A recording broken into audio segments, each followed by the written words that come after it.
안녕하세요. 대전 MBC 아나운서 유지은입니다.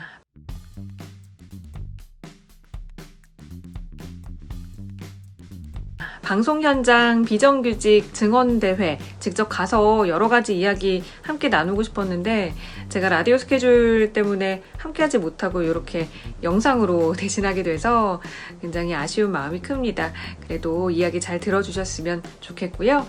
저는 2019년 작년 6월 18일에 국가인권위원회 진정을 넣으면서 제 문제를 수면 위로 올리게 됐습니다. 주장은 간단했어요. 동일노동, 동일임금. 프리랜서 아나운서였던 저와 남성 정규직 아나운서의 업무가 동일하니까 그 성별을 이유로 한 차별적인 처우를 개선해달라. 이게 요지였습니다. 사실 프리랜서 아나운서는 말 그대로 소속이 없이 자유롭게 프로그램별로 계약을 하면서 일을 해야 되는 거잖아요. 우리가 흔히 아는 김성주, 이재 아나운서가 프리랜서 아나운서로 활동을 그렇게 하고 있죠. 하지만 저는 무늬만 프리랜서 아나운서였습니다. 2014년에 프리랜서 아나운서로 대전 MBC에 입사를 했는데 입사하고 나서 이것이 무늬만 프리랜서임을 알게 됐어요. 저 이전까지는 여성 아나운서를 계약직으로만 채용을 했는데 그 계약직 아나운서와 제 업무가 똑같더라고요. 백갈고만이처럼 똑같았습니다. 입사 방식도 똑같았고 전형도 똑같았고 편성 제작국 소속으로 일을 했었고 그리고 이전에 여성 계약직 아나운서들이 했던 업무를 그대로 이어받았습니다. 그 업무들을 사측이 저에게 배정을 해서 하루에 3-4개 정도 프로그램을 고정적으로 했고 그렇게 하루에 8시간 이상씩 근무를 하면서 많게는 15시간씩 일한 적도 있었고요. 주말 뉴스 당직도 했었고 사원증 명함 나왔고 그리고 자리 제공받고 컴퓨터 사무기기 제공받아서 그 자리에서 업무를 보기도 했었고요. 방송 외에 PD 업무, 회사 접대 행사도 업무 지시가 있으면은 그대로 따랐습니다. 국장이 지시하는 회의에 참석하고 회사 차원의 회의도 참석하고 편성 그리고 보도, 사고를 총망라해서 이 전 부서의 업무 지시, 상세한 업무 지시를 받으면서 종속적으로 계약직 아나운서와 마찬가지로 일을 했던 거죠. 다른 게 딱 한 가지 있었는데 바로 급여 지급 방식이었어요. 저는 주급으로 돈을 받았거든요. 그런데 이 주급도 무늬만 주급이더라고요.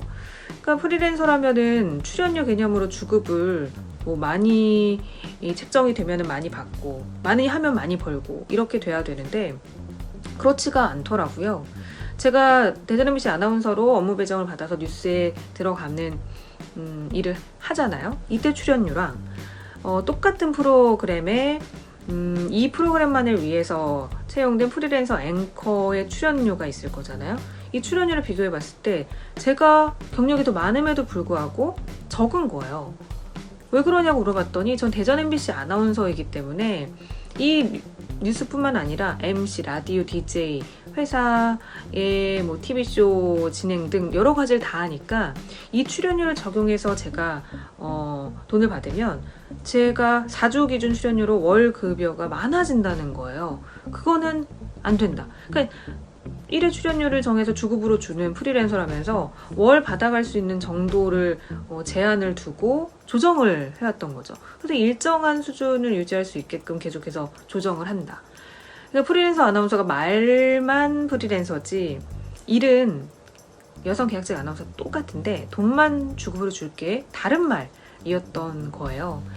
여성 아나운서를 정규직으로 채용해서 정년 보장은 할 수 없고 하지만 그렇다고 2년 계약직으로 2년마다 1년마다 자주 바뀌는 것도 싫고 그래서 만들어낸 게 이제 무늬만 프리랜서라는 기이한 형태였던 겁니다.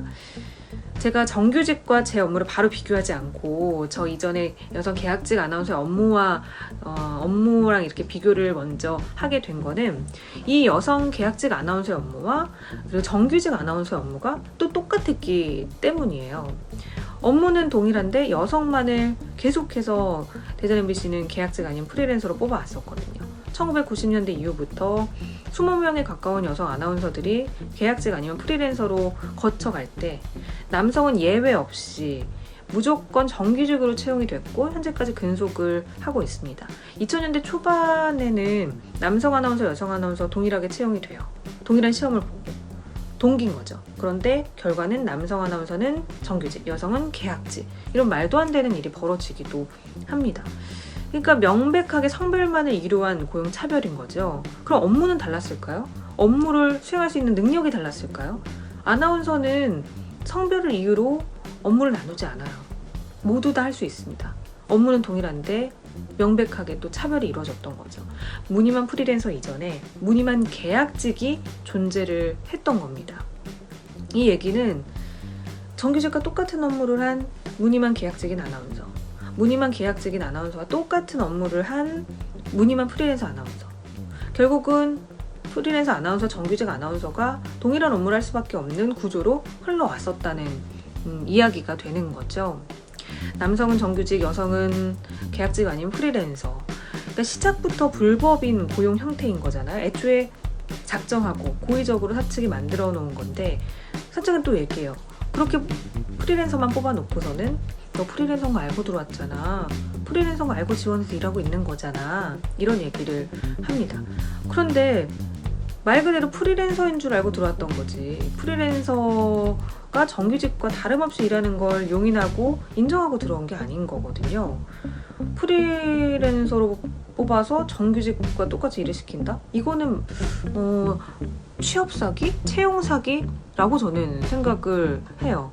그런데 이런 취업, 채용 사기가 만연하게 벌어지고 있는, 지금까지도 계속되고 있는 이유는 첫 고용 형태, 그 형태가 여전히 사측의 강력한 무기가 되고 있기 때문이라고 생각을 해요.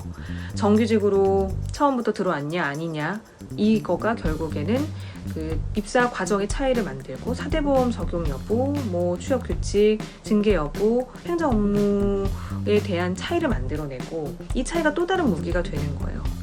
문제는 이 무기들이 여전히 국가기관에서, 사법부에서, 고용청에서, 노동청에서 이게 명백하게 인정이 되고 있다는 점입니다. 그렇기 때문에 강력한 무기가 되고 있는 거예요.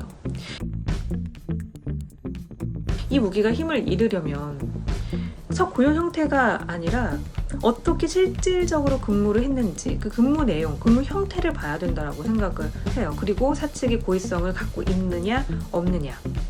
애초에 대전 MBC의 경우도 여성에게는 열려있지 않았어요. 정규직의 문이. 이건 굉장히 고의적이고, 근무 내용을 살펴보면요, 저 다른 방송국에 겸직할 수 없었고 한 방송국에 종속적으로 소속되어 한 방송국의 프로그램만 했습니다.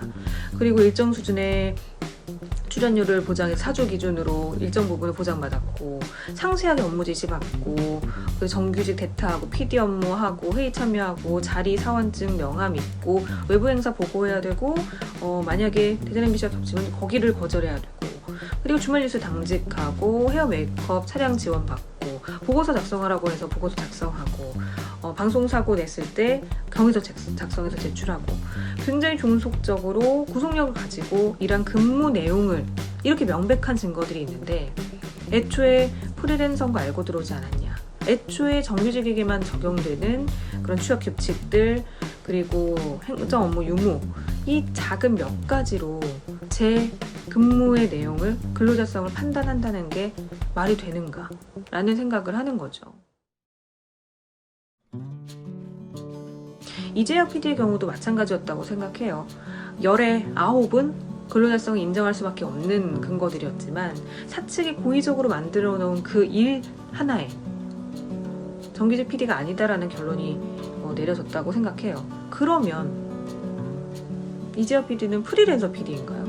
정규직도 프리랜서도 아닌 그 어딘가에 놓여져 있는 건 고의적으로 사측이 만든 거거든요. 저는 프리랜서 아나운서일까요? 계속해서 사측이 고의적으로 만든 이 무기가 통한다면은 뭐하러 정규직을 채용하겠어요? 프리랜서 계약직으로 뽑아서 일 정규직으로 시키고 아무 때나 해고하면 되는 거잖아요. 이 강력한 무기가 힘을 잃을 수 있게, 더 많은 피해자가 발생하지 않게 국가기관, 사법부, 노동청에서 그거에 현혹되지 않고 제대로 된 근무 내용을 봐주셨으면 좋겠다라는 생각이 있습니다.